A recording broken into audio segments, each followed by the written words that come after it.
सर्वमङ्गले शिवे सर्वार्थ साधिके शरण्ये त्र्यंबके गौरी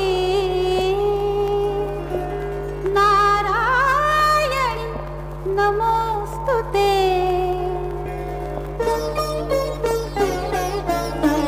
नवरात्रीला नवरूपे तू, नवरात्रीला नवरूपे तू लेवुनी आयेसी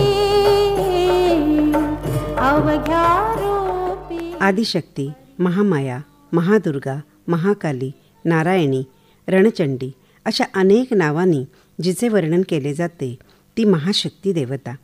ह्या नवरात्राच्या 9 दिवसात तिचा वास तिच्या विविध रूपात पृथ्वीतलावर असतो अशी आपली श्रद्धा आहे. आपला विषय आहे संत साहित्यातील आदिशक्तीचे वर्णन. प्रत्यक्ष अभ्यासकांना संत साहित्यात आदिशक्तीचे वर्णन केलेले काव्य अगदी तसेच आढळत नाही. फार कमी प्रमाणात हे भक्तिकाव्य संत व पंत कवितेत दिसते. म्हणूनच विषय थोडासा वेगळ्या पद्धतीने मांडण्याचा विचार आहे. या विषयाच्या अनुषंगाने संत व पंत काव्यातून आदिशक्तीच्या भक्तीचे दर्शन कुठे व कसे घडते याचे थोडे दिशादर्शन या विवेचनातून घडवण्याचा प्रयत्न केला आहे.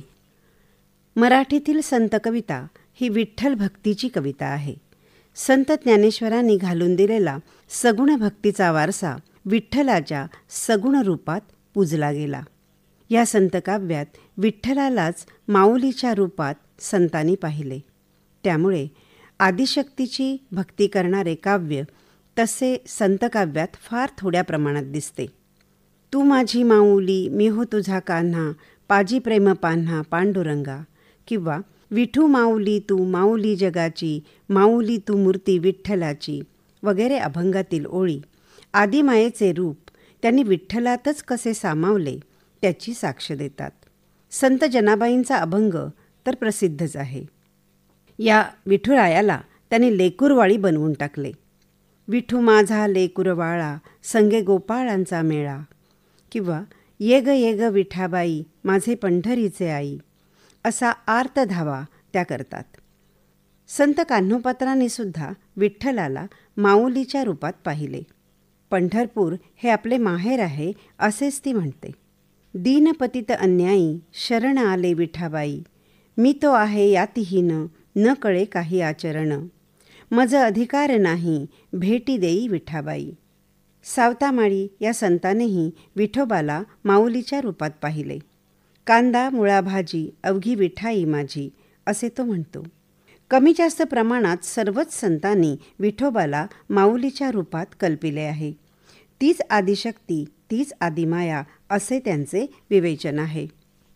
संत एकनाथांचा वारसा चालवणारे जे पुढे संत रचनाकार झाले त्यात देवी भक्त म्हणून आवर्जून उल्लेख करावा असे संत कवी म्हणजे विठा रेणुकानंदन. ते रेणुकादेवीचे भक्त होते.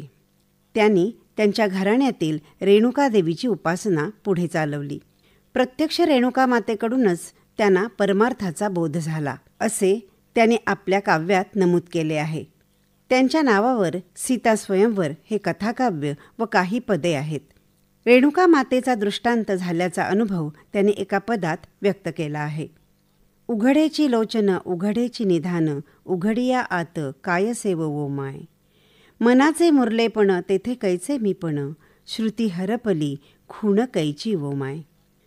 सिद्ध अवस्थेतील हा अनुभव सांगताना ते म्हणतात, रेणुकानंदन सुखी हा झाला मग राही येला नित्यसुखी. याचप्रमाणे लोलिंबराज या कवीने सप्तशृंगी देवीची भक्ती केलेली आहे. तिची आराधना करून देवी त्यांना प्रसन्न झाल्याचे भक्तिकाव्यात त्यांनी वर्णन केले आहे. संत रामदासांनीही राम आणि मारुती ह्या आपल्या दैवतांबरोबरच तुळजाभवानीलाही आपली आराध्य मानले. देवीसंबंधी स्तोत्रे लिहिली. त्यापैकी एक म्हणजे प्रसिद्ध तुळजाभवानीच्या नावाने श्री रामवरदायिनी नावाचे स्तोत्र. महाराष्ट्रात माजलेल्या दुष्टांचा संहार करण्याकरिता तुझा तू वाढवे राजा, शीघ्र आम्हासी देखता, अशी देवीला विनंती केली आहे. त्र्यंबकराज या नाथपंथकातील कवीनेही आपल्या बंधूंकडून उपदेश घेतल्यानंतर चंडिका देवीची आराधना केली. तिच्या आदेशानुसार सिद्धेश्वर संप्रदायाची स्थापना केली. पुढे येणाऱ्या बऱ्याच संत कवितेत संत मुक्ताबाईलाच आदिशक्तीच्या रूपात पूजिले गेले व तिच्या नावाने भक्तिकाव्य रचले गेले आहे. उदाहरणार्थ, श्री मुक्ताई नमो नमा, भक्तवत्सले नमो नमा, आदिशक्ती नमो नमा, करुणामयी नमो नमा. संत तुकाराम शिष्या संत बहिणाबाई यांनी मायेचा सिद्धांत मांडताना मायेलाच अंबा म्हटलेले आहे. शिव व अंबा म्हणजेच माया ही एकरूप आहे असे ती म्हणते. बहिणी म्हणे याची केली ब्रह्मकळा, म्हणोनी अंबेला शरणागत. माया ही ब्रह्माची एकत्वात असलेली चितशक्ती व हे विश्व त्या शिवशक्तीच्या विलासाचे रूप म्हणून अंबेलाच शरण गेले असे बहिणाबाईचे म्हणणे आहे. संत एकनाथांनी आपल्या भारूड गीतातून जी अनेक रूपक रचना केली त्यात सर्वसामान्यांना समजेल, रुचेल, पटेल अशी उदाहरणे घेऊन नाट्यमय रीतीने आपला अद्वैत भक्तिसिद्धांत व अध्यात्मविद्येचे ज्ञान दिले. त्यांच्या भारुडांपैकी भवानी, जोगवा, आदिमाया वगैरे भारुडे याची प्रचिती देतात. उदाहरणार्थ, उदो बोला उदो अंबा बाई माऊलीचा हो, हे गोंधळ गीतातील ध्रुवपद पहा. व शेवटी या भारुडात ते म्हणतात, भक्ती ज्ञान वैराग्य याही पूजियली अंबावो, सद्रूप विद्रूप पाहुनी प्रसन्न जगदंबावो, एका जनार्दनी शरण मूळ कदंबावो, त्राहे त्राहे अंबे तुझा दास आहे उभावो. जोगवा ह्या आपल्या भारुडातून त्यांनी आदिमायेकडे जोगवा मागण्याची जी प्रथा आहे तिचे रूपक घेऊन आपले अध्यात्म व सद्गुणांचा जोगवा कसा मागितला आहे पहा. अनादि निर्गुण प्रगटली भवानी, मोह महिषासुर मर्दना लागुनी, त्रिविध तापांची करावया झाडणी, भक्ता लागोनी पावसी निर्वाणी. अशा शब्दात तिचे भक्तासाठी धावून जाणाऱ्या आदिशक्तीचे रूप ते दाखवतात. आणि पुढे नवविध भक्तीच्या करी न नवरात्री, करुणी पोटी मागे न ज्ञानपुत्री, धरी न सद्भाव आंतरीचा मित्रा, दंभ संसार सांडी न कुपात्रा.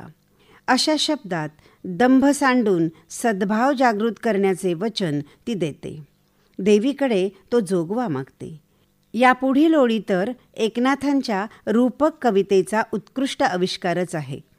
आईचा जोगवा जोगवा मागेन, द्वैत सारुनी माळ मी घालीन, हाती बोधाचा झेंडा मी घेईन, भेदरहित वारी सजाईन. असे म्हणून षड्विकारांच्यावर कुरवंडी करून अद्भुत आनंद मिळावा हा तिचा जोगवा आहे. याचप्रमाणे भवानी या भारुडातून सासूरवासाने गांजलेल्या सुनेला रूपकाद्वारे त्यांनी वर्णिलेले आहे. ती म्हणते, सत्वर पावग मला भवानी आई रोडगा वाहीन तुला. असे म्हणून जे जे आपल्याला त्रास देतात त्यांना त्यांना शिक्षा कर अशी विनवणी भवानी मातेला ही सासूरवाशीण करते. याशिवाय आदिमाया या भारुडातून सुद्धा दार उघड बया दार उघड अशी विनवणी केली जाते. महाराष्ट्रातील गोंधळ गीतातूनही आईचा धावा केलेला दिसतो. आईची स्तुती केलेली दिसते. उदाहरणार्थ, धाव घेऊनी येई भवानी संकट काळात, किंवा आली आली हो गोंधळाला आई तुळजा भवानी आली. तसेच तुळजापूरच्या तुळजाई तुझ वंदिले देवानी, शिवरायांना प्रसन्न झाली धन्य तू भवानी. तू जगदंबा आई तू अंबा, तारिसी तू सती, आदिमाया तू शक्तिशाली तू नावाची पार्वती. असे अनेक उल्लेख सापडतात. संतकवी नरहरीने लिहिलेली दुर्गेची आरती तर प्रसिद्धच आहे. दुर्गे दुर्घटभारी तुझविण संसारी, अनाथनाथे अंबे करुणा विस्तारी असे तिचे वर्णन येते. पुढे तिच्यासारखे दैवत त्रिभुवनात नाही एवढेच नव्हे तर क्लेशापासून सोडविणारी ती भक्ताच्या हाकेला धावून जाते. अशी ही संकटात सापडलेल्यांची तारणहार महिषासुरमर्दिनी आहे असे वर्णन या आरतीत केले आहे. इथे एका गोष्टीचा आवर्जून उल्लेख करायला पाहिजे. संत कवितेत किंवा पंतकवितेत अगदी खूप प्रमाणात देवीचे असे भक्तिकाव्य नसले तरी प्रत्येक तत्त्वज्ञानपर, अध्यात्मपर किंवा भक्तिग्रंथात, कथाकाव्यात अशा साऱ्याच ग्रंथात साऱ्याच कवींनी, संतांनी ग्रंथारंभी अंबेचे शारदा स्वरूप तेवढ्याच तन्मयतेने, भक्तिभावाने रंगवले आहे. संत कवीश्वर ज्ञानेश्वर महाराज म्हणतात, आपल्या भावार्थ दीपिकेत त्यांनी शारदेला उद्देशून वाग्विलासिनी, चातुर्यकामिनी, शारदा विश्वमोहिनी असे म्हटले आहे.